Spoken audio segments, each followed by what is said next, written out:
Kevin Coupe here, and this is FaceTime with the Content Guy.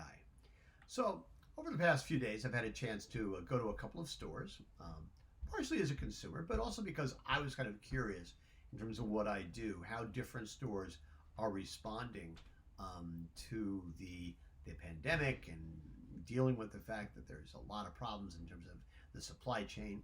How are they dealing with customers? Two of the stores I visited, I think this is kind of interesting.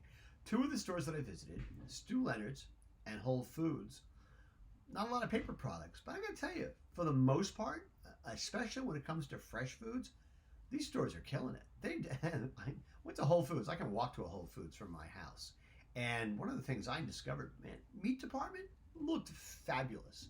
It would have been a great looking meat department in the best of times, much less a time like now. Lots of selection, lots of people behind the counter helping consumers. Fish department looked great. Produce department looked pretty good.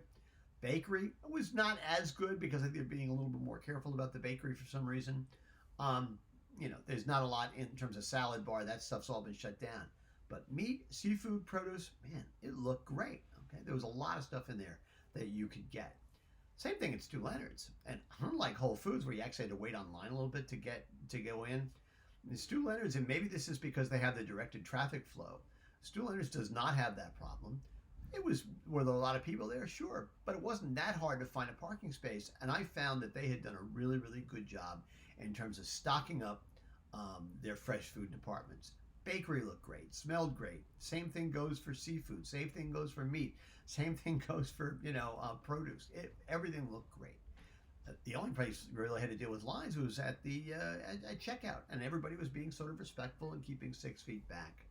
And I thought to myself, it's interesting that it's the fresh food that differentiates these stores, and it's the fresh food where they're doing a really, really good job.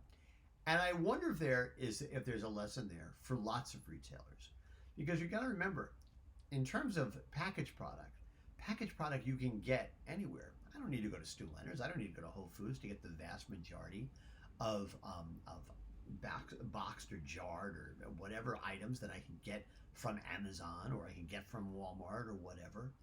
Fresh food really makes the difference, and it's fresh food where they're excelling. And I really wonder if down the road, as retailers look for what the world is going to be like 6 months, 10 months, 12 months, 18 months from now, that there has to be a new focus on fresh food and a cutback in terms of how much they're focusing on packaged product that does not differentiate them. That's what I thought about when I was in these stores, and I think it's worth thinking about going forward.